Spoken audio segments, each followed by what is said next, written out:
function properly as a person or take care of myself or my family, and I simply couldn't give any more. But as an economist, I've done the math, and I know that people don't leave or become disengaged purposely. They do so because they have no choice. And organizations are capable of achieving so much more growth and productivity if they take care of the people that are responsible for delivering this success. And if we look after them, then the business will thrive.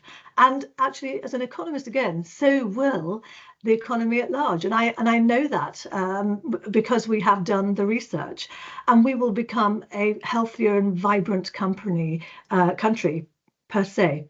Now, if the Bank of England had looked after me, I think I would still have been in banking because I really enjoyed my career. But this presentation is therefore a very personal experience of what happens when people are so burnt out that they have no choice but to leave.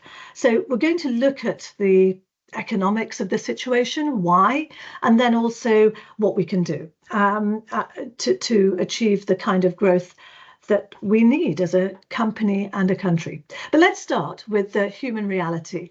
Behind every spreadsheet is a real person who's potentially having a mental crisis. And every day people show up to work, and we don't know which one of those people are masking anxiety or wrestling with burnout. But as a country and companies, we are in the midst of a silent crisis because oftentimes we don't know until it's too late. And this mental health crisis not only erodes our health, but our capacity to be healthy and thrive, both physically and mentally. And when people in our teams are suffering, they're not suffering alone. It impacts the rest of the team. So we have a vested interest in making sure that we fix the problem. And if we don't fix the problem, if we are pretending that it doesn't exist, then we may as well just admit that we're really pushing talented people out of the door because we're not responding to their needs. And I can promise you that the cost of replacing them is so much greater than you realize, because they're walking out of the door with all of the experience and the knowledge they hold about the organization and how it works and how to do things. And it actually equates to 8 times their salary. So this is a ticking time bomb if we don't address it. So why are we facing this crisis, and what's changed in society? There are a number of factors at play here. We are living in times of really rapid change, and this accelerated pace of change in both society and the workplace is very overwhelming for many people, even if you're just about managing to kind of navigate all this. But over the last 15 years, we have been hit by wave after wave of uncertainty. And this accumulative pressure affects our confidence, it affects our mental health and our emotional resilience. In 2007, after the crash, we went into a very serious period of austerity that we've actually never really come out of. And austerity has had a huge impact, not just in the consumer market in terms of, the cost of goods, and that we pay more for things generally in society, but actually also the workplace, where significant cuts were made, which means that our workloads went up. At the same time, prices went up, salaries stagnated, which means that our disposable income and quality of life has diminished. There are, at the present time, many more uncertain factors. So the war in Ukraine has impacted not only our psychological safety, but actually our pockets, because the cost of goods, of everyday goods that we know, have gone up. And at the moment, there's a very serious political crisis going on with China, Russia, and of course, what's happening in the Trump world at the moment with the tariffs, which is inevitably going to put our costs up. And this strain is massive. For some people, they're just about managing anyway. And for some young people in particular, there is a realization that they may never get onto the property ladder. So these societal pressures are huge. And There's also, on top of that, baked on top of that, is social media and what that has done to people to heighten their anxiety about what they should look like, what they should eat, what they should have by this age. And the people that are most affected by this are the millennials and the Generation Z. And that's because of what they see and what they rely on through social media. And then again, in the world of work, there's so much technology changes that have blurred our work-life boundaries. And it's an immense sense of pressure, which means that we're not just stressed, we're actually destabilized as people. And our fundamental frame of reference has changed. And this rapid change is affecting our mental health. But it's how we deal with this that makes a huge difference, because stress is an inevitable part of our life, both in work and at home. We are going to be stressed, but we need to know how we can manage it. So part of that is understanding who's in our workplace. And first of all, we need to understand who makes up the biggest part of our workplace and who is most affected. So we need to understand who Generation Z and the millennials are, and crucially, create an environment where they can thrive. So these are people born typically between 1997 and 2012. And remember that Gen Z now comprises of the most significant part of our workforce. And here there is a completely different set of rules about workplace norms. So this generation are not prepared to sacrifice their mental health for the purpose of work. They don't work long hours just to get the job done. And they want meaning, autonomy, and psychological safety. Already, Gen Z makes up 27% of our working population. So it's the largest cohort. And so we need to change our strategy in order to be able to meet them where they are, because they're not going to meet us where we are. And so we need to understand how to support their well-being. And to do that, we must understand what their basic needs are. So typically the characteristics, which I have just talked about. And in a survey conducted by Mind UK, 71% of Generation Z reported unhealthy work scores. So they indicated very big concerns about their mental health. Over a quarter, 26% of this cohort, 18 to 24, stated that mental health issues greatly impacts their performance at work, compared to only 14% of people in older age groups. And this is by McKinsey and Company, a company who we work very closely with. And Gen Z have a much greater demand for flexibility. So they want massive work flexible options. And so there's a shift away from this traditional 9 to 5 scenario. And they also place a very high value on authenticity, and they're looking for employers that demonstrate this authenticity and a commitment to societal values. Now, why are we in this position? Okay, and this crisis didn't happen overnight, but it's as a result of relentless, 15 years of greater output expectation. There is a reduced resilience due to social fragmentation and this loss of structure in society. Our family structures have changed, so we have become a less stabilized society. Not everybody comes from a very lovely 2.2 suburban background. And when you don't come from that environment, that significantly affects your confidence and your frame of reference. And that means that we're working with a very different group of people in our workplace. And so consequently, they are impacted. Their self-worth is impacted, and their value and place in society is hugely impacted. And so consequently, they're looking for different things from their employers.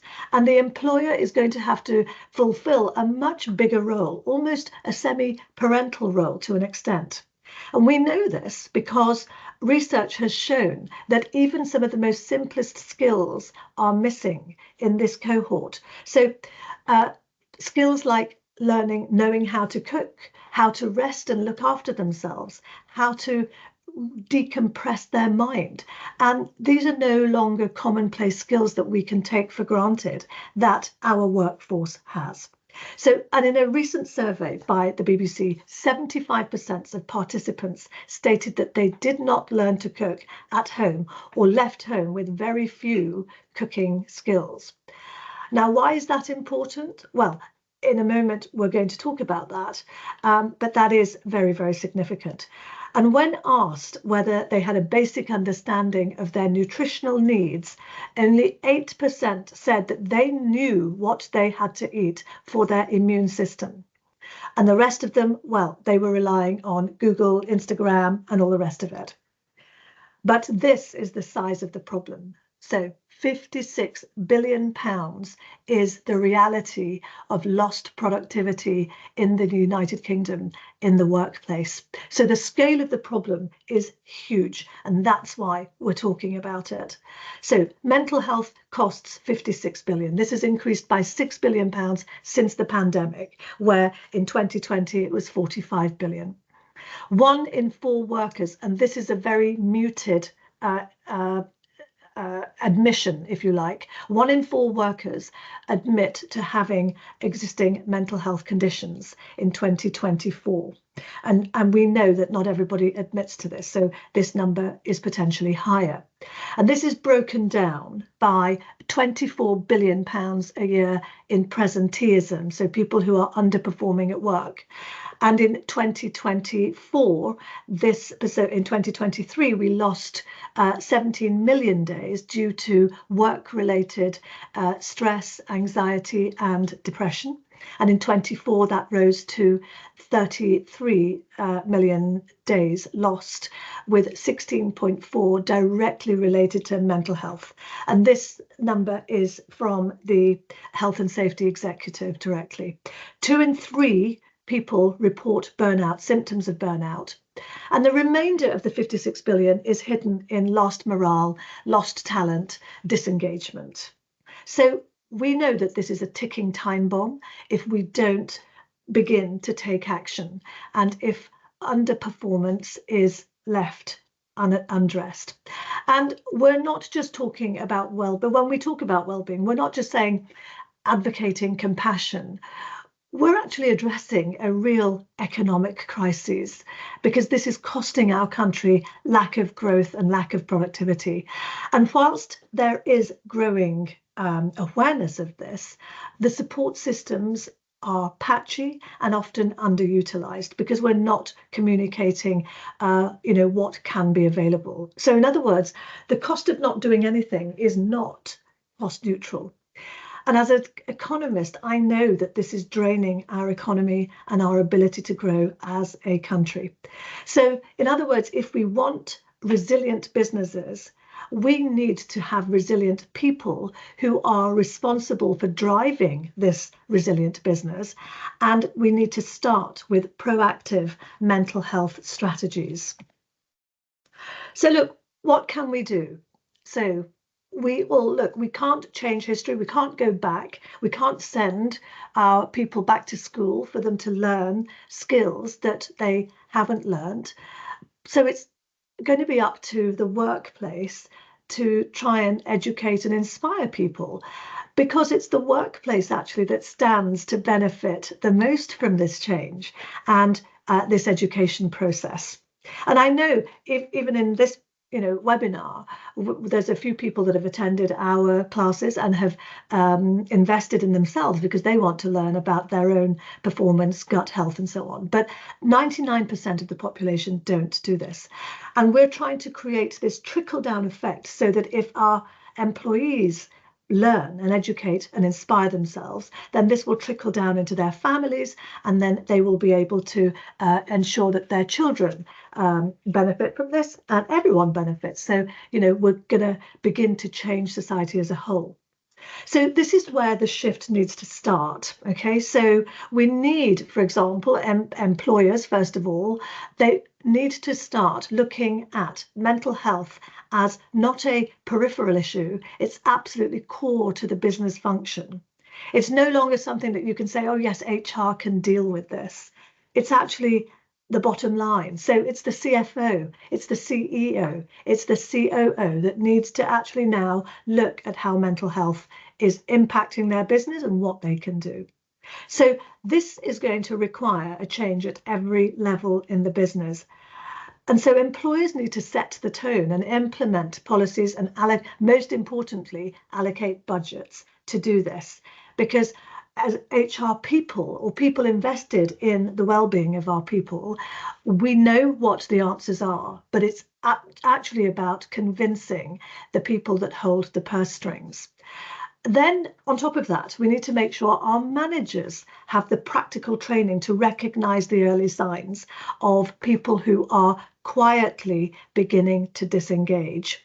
And they need the skills to be able to do this. Now, most times managers are promoted because they're good at their job.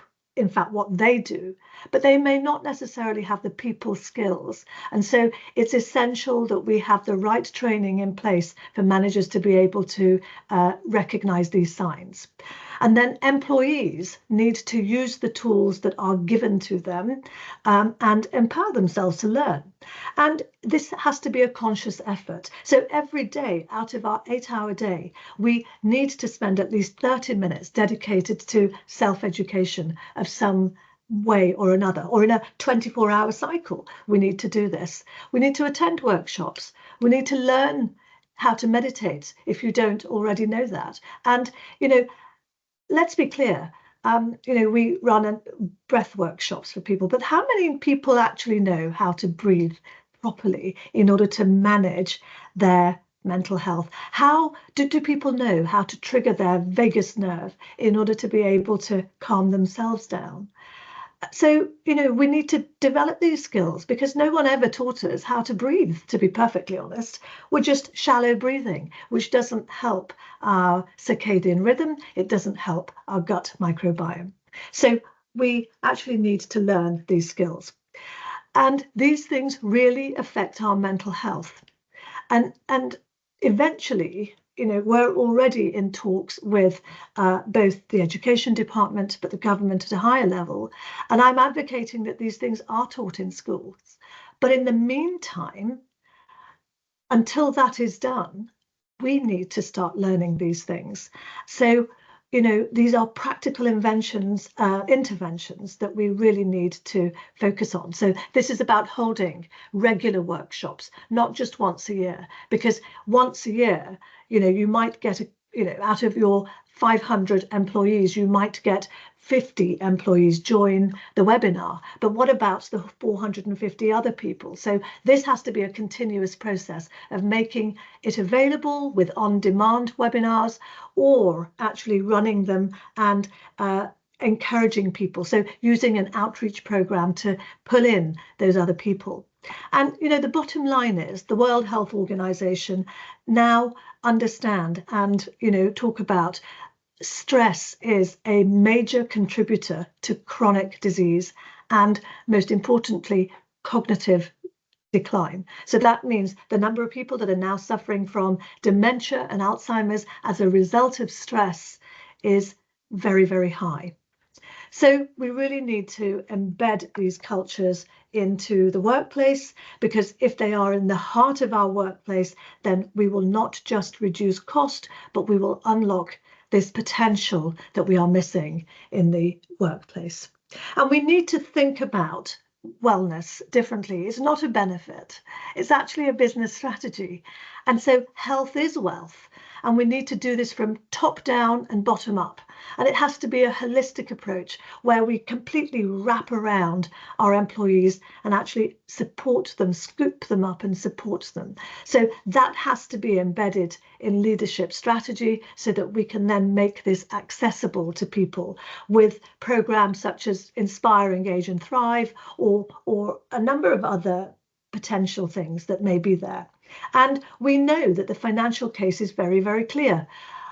Every £1 you invest in mental health, you receive a £5.30 return by way of reduced absenteeism, presenteeism, and turnover. And those statistics are from Deloitte's, have now been confirmed by a number of other health organizations, including both WHO and the Economic Forum.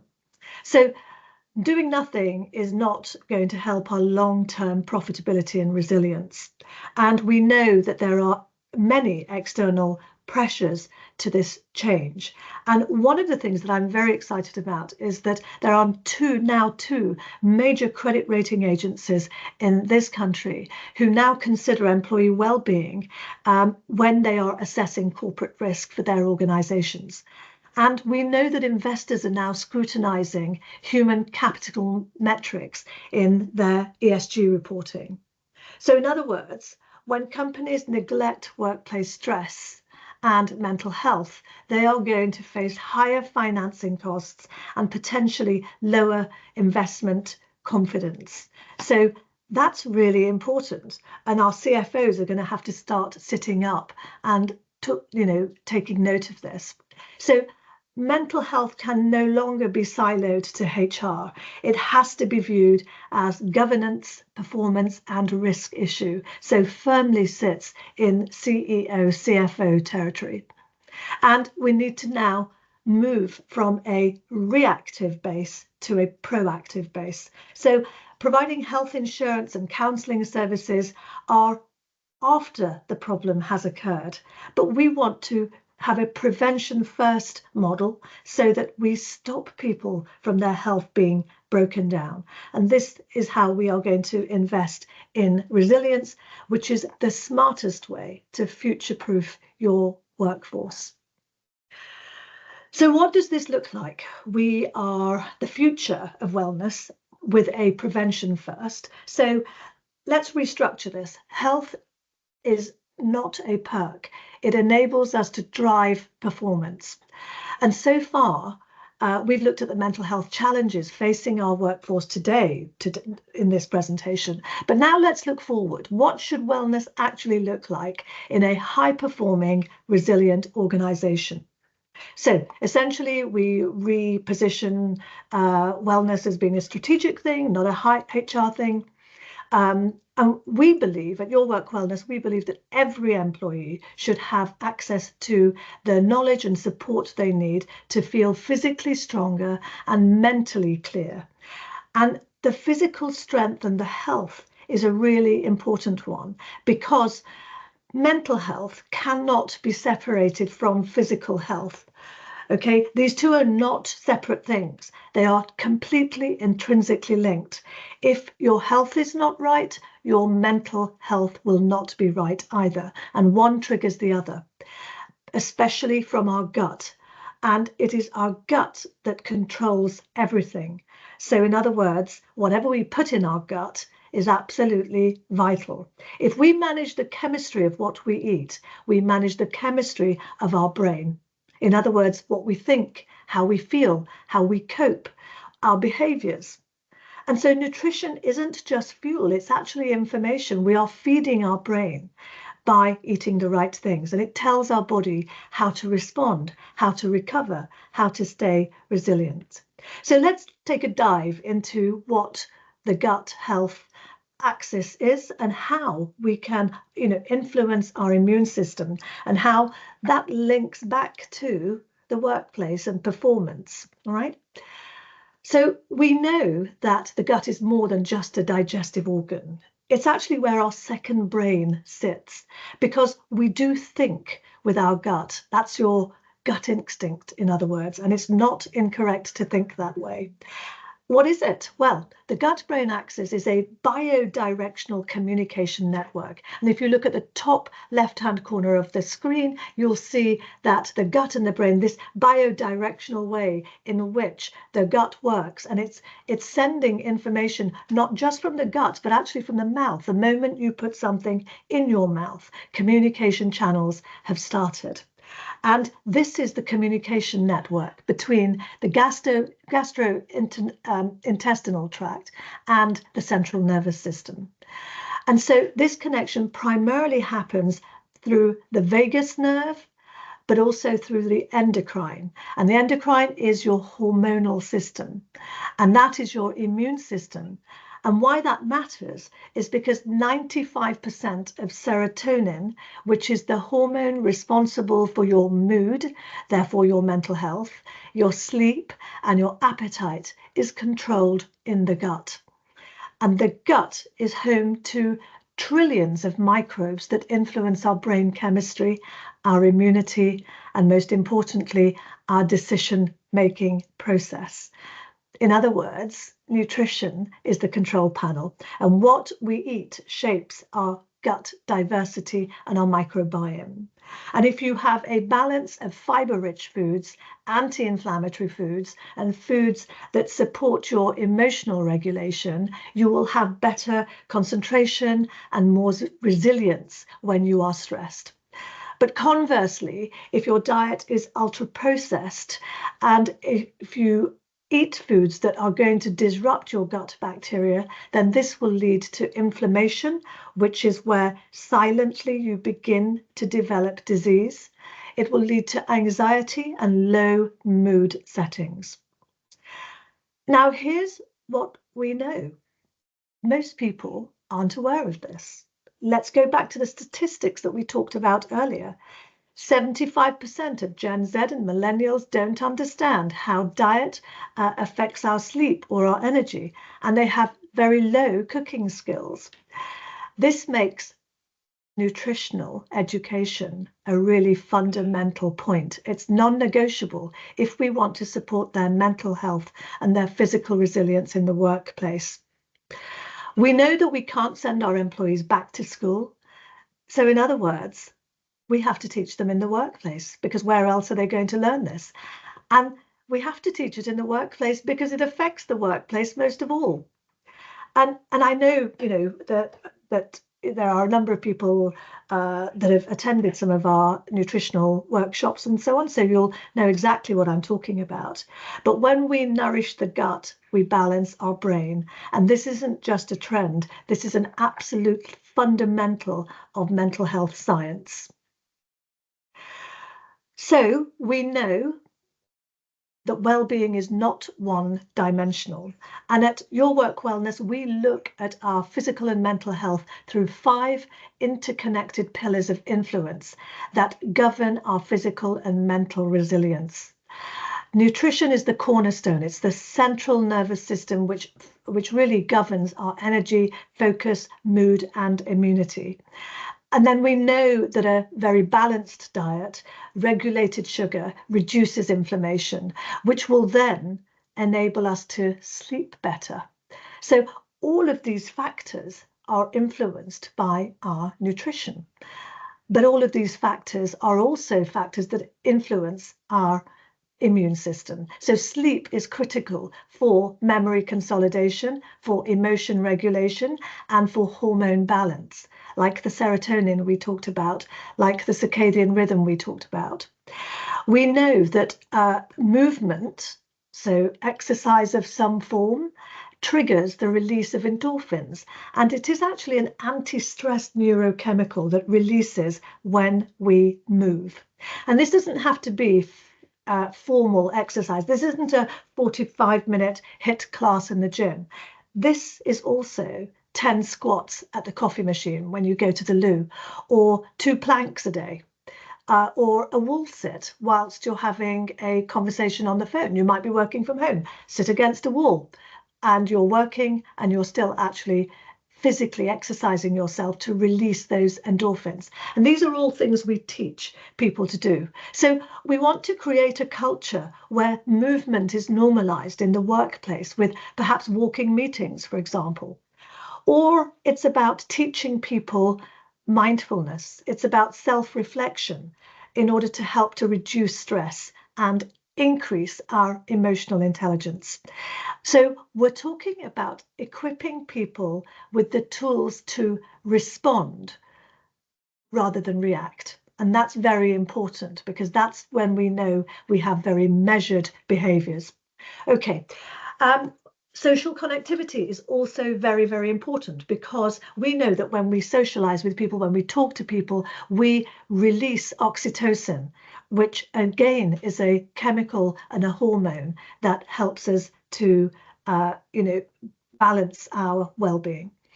And what we're trying to do here is create workplaces that fundamentally put these 5 pillars into place with our programs.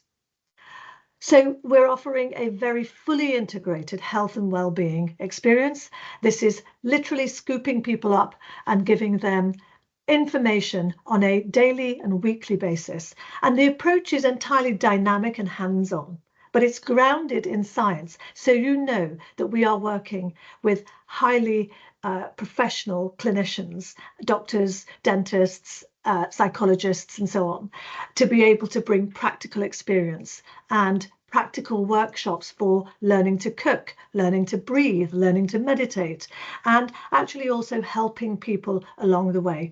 And also outreach programs, so that we make sure that no one is left behind. That perennial 15% of people who are going to be disengaged, we take outreach programs to ensure we pick them up too. And there's some great examples of work that we've done with companies like Carl Stores, Suez, Oric, where we've delivered nutritional based events and mindful events, and we've taught them to do exactly that, and then provided a wraparound service with a communication program, so that this is embedded into everyday work in the workplace, ensuring that no one is left behind. And how do we know that it works? And why have our clients chosen us? Well, because we believe in prevention, not cure. And so we're teaching people to care for themselves before they get to burnout. And this approach isn't a one-off. We build a system of coaching and momentum. And that momentum then creates champions in the business. And that creates camaraderie and peer support, which is really important. And so we're really beginning to tap into emotional intelligence to meet people where they are. And over the last quarter, we've delivered over 35 webinars. And we're reaching thousands, literally hundreds of thousands of people across the globe on topics such as stress management, anxiety management, men's health, mental health, eating for immunity, and sleep. But what we're seeing is that 96% of participants report feeling supported and informed, and they are changing their daily habits, even, for example, changing their shopping. In our latest webinar on women's health, on menstruation, PMS, endometriosis, and fibroids, these presentations were amongst the most highly attended because they are relatable, they are the latest cutting science, but in a way, explained in a way that is helpful.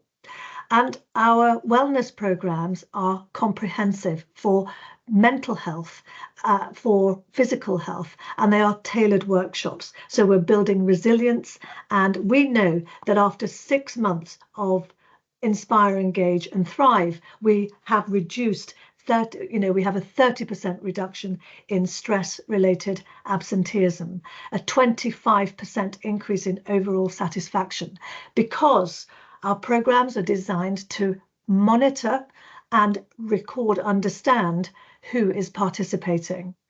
At the end of the day, I feel like I'm still an economist, because numbers matter, metrics matter, because this is information we have to report back to the board to be able to justify, if you like, the investment that's made, and so that we are really getting into governance and reaching the people that we need to reach. So it's really simple, really. Why are resilient employees important? And that's because companies that invest in employment have seen substantially better outcomes for their company and their employees. And here are the statistics: that companies that have higher employee engagement have better earnings per share. And that's a typical growth of 28% compared to just 11.2% decline in companies that have lower engagement. And again, surveyed by McKinsey, that reports that even a minimal 1% increase in job satisfaction leads to a 6.6% increase in productivity gains. So eliminating low social safety, which is this kind of, where people feel safe in their workplaces, can actually lead to a 14% reduction in job strain and even a 13% decrease in depression in the workplace. We believe that every employee has the right to health and well-being, and we are here to help them to achieve it. Our vision is to put people in control of their health and well-being in order to live a very long and successful life. Great performance shouldn't come at the expense of burnout, and well-being shouldn't come at the cost of a job well done. Thank you very much for taking part in this presentation. I hope I have given you some food for thought, and we would be really delighted to take any questions you may have.